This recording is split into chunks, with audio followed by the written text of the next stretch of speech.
तो सबसे पहले हम इस क्वेश्चन को देखते हैं, जो कि हमारा क्या है 2x² है, प्लस में 5x है, प्लस में 3 और इक्वल में क्या है 0 है। अब इसका हमको क्या करना है, गुणनखंड करना है। तो कैसे करेंगे, जिस तरह से मैं करने वाला हूँ सेम उसी तरह से आपको भी करना है। तो देखिए मैं किस तरह से करने जा रहा हूँ। तो सबसे पहले इस क्वेश्चन में क्या करेंगे, जो x² का गुणनखंड है यानी कि 2 है, इसका गुणा करेंगे हम 3 में।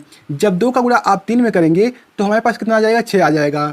अब इसके बाद क्या करना है, ये जो 6 आया है इसको ऐसे 2 भागों में बांटना है कि या फिर जोड़ कर या फिर घटा कर ये हमको 5 लाना है।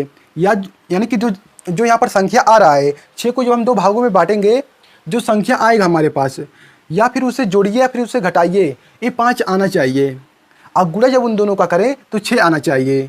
अब देखिए वो संख्या कौन सी है। अगर हम 6 में 1 का गुणा कर दें तो 6 आ जाएगा हमारा। अगर 6 में हम 1 घटा दें तो कितना आ जा रहा है, 5 आ जा रहा है। जो कि हमको 5 चाहिए, 5 मिल गया हमारे पास। एक क्या हमारे पास हो गया, 1 हो गया। अब किसी और संख्या को सोचते हैं। अगर हम 2 का गुणा 3 में करते हैं तो कितना आता है, 6 आता है। जब 2 का गुणा हम 3 में करते हैं तो कितना आता है, 6 आता है। अगर हम 2 और प्लस 3 कर दें, 2 प्लस 3 कर दें तो कितना आ रहा है, 5 आ रहा है। जो कि ए भी सही है क्योंकि हमारे पास 5 लाना है, तो यहाँ पर भी 5 आ गया।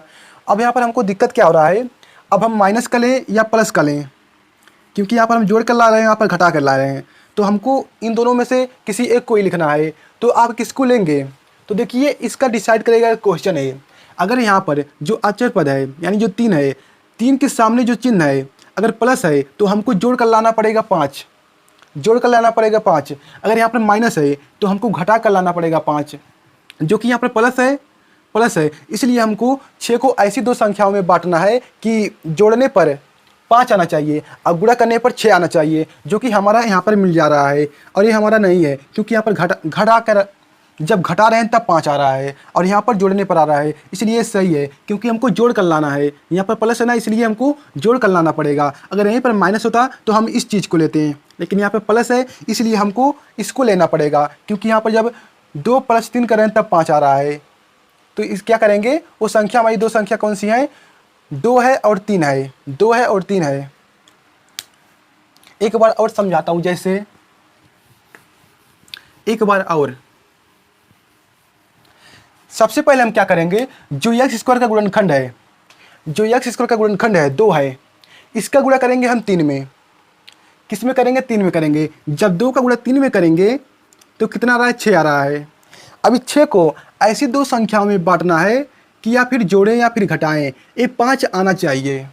कितना आना चाहिए, 5 आना चाहिए। तो अगर हम 6 का गुणा 1 में कर देते हैं तो 6 ही होगा। 6 का गुणा 1 में करेंगे तो कितना होगा, 6 ही होगा। अगर 6 में से आप 1 घटा देते हैं तो कितना आता है, 5 आता है। जो कि हमको 5 चाहिए, तो इसलिए 5 हमको मिल रहा है। तो हमारे पास एक ये चीज़ आ गया। लेकिन अभी और भी हमारे पास ऐसी संख्या है जिसका हम गुणा करते हैं तो 6 आता है और जोड़ते या घटाते हैं तो 5 आता है। जैसे कि हमारे पास एक संख्या और है, 2 का गुणा जब हम 3 में करते हैं तो 6 आता है, और जब 2 में 3 प्लस कर देते हैं तो 5 आता है। जो कि ए भी सही है क्योंकि हमको 5 चाहिए, तो यहाँ पर भी 5 मिल गया। अब हमको यहाँ पर सोचना है इन दोनों में से ले कौन, इन दोनों में से कौन सा यूज करें हम, क्योंकि हमको इसमें से तो एक ही लेना पड़ेगा।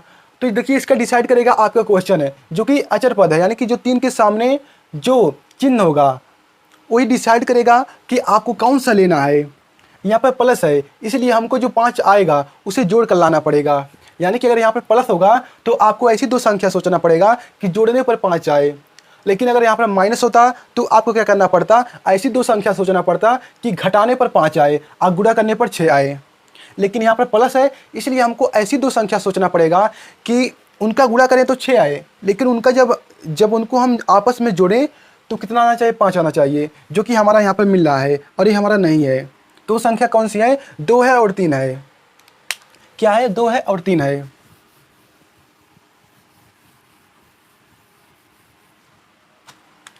ये हमारा 6 है, इसका 2 संख्या क्या है, 2 है और 3 है।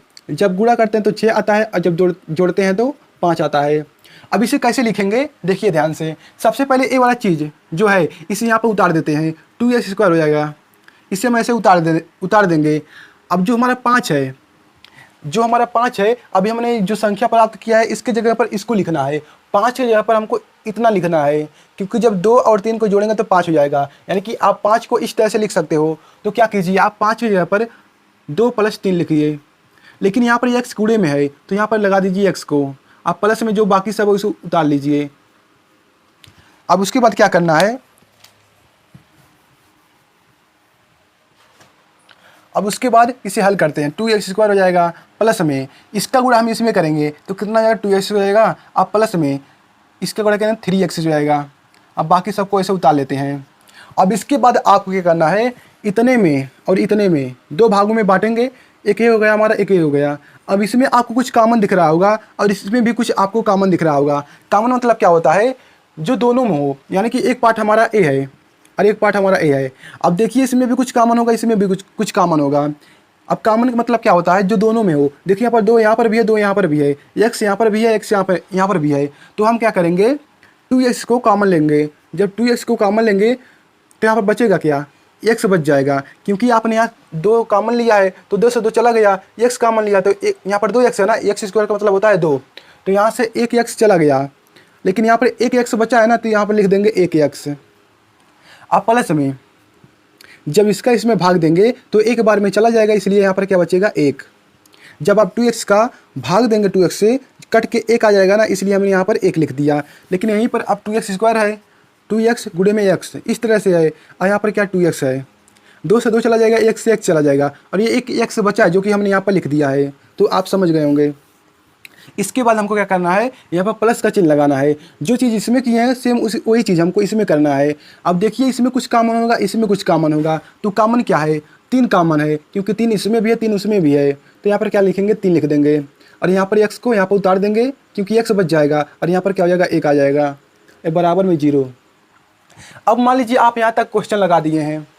अब मान लीजिए आप यहाँ तक क्वेश्चन लगा दिए हैं। अब आप सोच रहे हैं मुझसे लगता है कुछ गलती हुआ है क्वेश्चन में। अब कैसे आप पता करेंगे कि मेरा क्वेश्चन सही है, यहाँ तक लगाया हूँ। तो देखिए अगर आपका जो क्वेश्चन में चीज़ आ रहा है अगर समान है दोनों में, तो आप जहाँ तक क्वेश्चन लगाए सेम सही है क्वेश्चन हो, यानी कि आपके क्वेश्चन में कुछ गलती नहीं हुआ, आपने सही सॉल्व किया है। अगर एक क्वेश्चन में दोनों संख्याएं समान आती हैं, तो जैसे यहाँ पर x+1 है, यहाँ पर भी x+1 है, यानी कि समान है, इसलिए जो मैं क्वेश्चन अभी सॉल्व किया हूँ वो सही मैंने सॉल्व किया हूँ। अगर मान लीजिए आप कहीं क्वेश्चन सॉल्व कर रहे हैं और इस क्वेश्चन में कुछ अलग, इस क्वेश्चन में कुछ अलग आ रहा है, तो समझिए आप यहाँ पर बीच में कहीं पर गलती किए हैं, इसलिए आपका यहाँ पर कुछ गलती हो गया है। कहने का मतलब क्या है, अगर ये क्वेश्चन में जो संख्या है अगर समान है तो आपका क्वेश्चन जो हल कर रहे हैं वो सही है। लेकिन अगर यहाँ पर असमान आ रहा है, यानी कि इसमें कुछ और इसमें कुछ और, तो आप जो क्वेश्चन सॉल्व कर रहे हैं वो गलत किए हैं। आपको दोबारा करना पड़ेगा, आपको देखना पड़ेगा कि मैंने कहाँ पर गलती किया हूँ। तो यहाँ पर देखिए समान आया, इसलिए हमारा ये क्वेश्चन क्या है, सही है। अब क्या करेंगे हम, जो एक कोष्ठक का चीज़ है, यानी कि जो कोष्ठक का चीज़ है इसे हम यहाँ पर लिख देंगे x+1, इसे एक तरफ लिख देंगे, और जो बाकी ये बचा है इसे हम एक तरफ लिख देंगे 2x + 3 बराबर में 0। अब ये हम ऐसा कैसे लिखें, तो देखिए इसमें आपको इसमें देखिए मैं कहना क्या चाहता हूँ, यहाँ से और यहाँ से इसमें कुछ कॉमन होगा, इसमें कुछ कॉमन होगा। तो इसमें क्या कॉमन है, x+1 कॉमन है, x+1 इसमें भी है, x+1 इसमें भी है। जब x+1 को आप यहाँ पर साइड में लिखेंगे तो वहाँ बचेगा क्या, 2x बच गया, प्लस में 3 बच गया, यही हमने यहाँ पर लिख दिया है।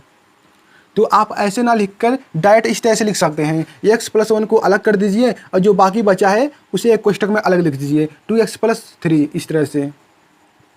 अब इसके बाद हमको क्या करना है, जो यहाँ पर 0 है इससे हमको इन दोनों का तुलना करना है, यानी कि इन दोनों का तुलना हमको 0 से करना है। तो यहाँ पर लिखेंगे 0 से तुलना करने पर, 0 से क्या करने पर, तुलना करने पर। तो हम यहाँ पर लिखते हैं 0 से तुलना करने पर,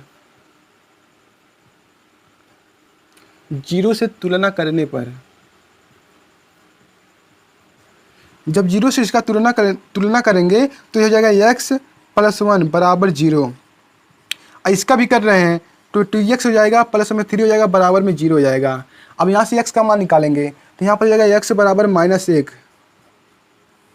यहाँ पर प्लस है, जब इधर भेजेंगे तो माइनस हो जाएगा, तो x बराबर कितना आ गया, -1 आ गया। और यहाँ पर देखिए 2x है, जब इसे इधर भेजेंगे प्लस को तो -3 हो जाएगा। और यहाँ पर x बराबर जो हमारा आ रहा है 3 - 3/2 आ गया, क्योंकि यहाँ पर गुणा है, जब इसे बराबर किधर भेजेंगे तो भाग हो जाएगा। यानी कि हमारे पास x का जो मान आ रहा है 2, x का मान 2 आ रहा है, मतलब कहने का मतलब x का मान 2, x के मान 2 आ रहा है, जैसे x बराबर -1 और x बराबर -3/2 आ रहा है, ये क्या हमारा है, x का मान है। और एक चीज़ मैं आपको बताऊं, जितना किसी बहुपद का जितना घात होता है उसका उतना मान होता है। अगर यहाँ पर 3 होता तो इसका जिस तरह से यहाँ पर x का 2 मान आ रहा है, एक a आ रहा है, एक a आ रहा है। अगर यहाँ पर क्यूब होता तो उसका 3 मान आता, अगर 4 होता तो 4 मान आता। यानी कि जितने घात उतने मान आते हैं बहुपद में, जो घात वाला समीकरण होता है। तो अगर आपको वीडियो पसंद है, वीडियो को लाइक कीजिए और चैनल को सब्सक्राइब कर लीजिए। तो मिलते हैं इसी तरह के नए वीडियो में।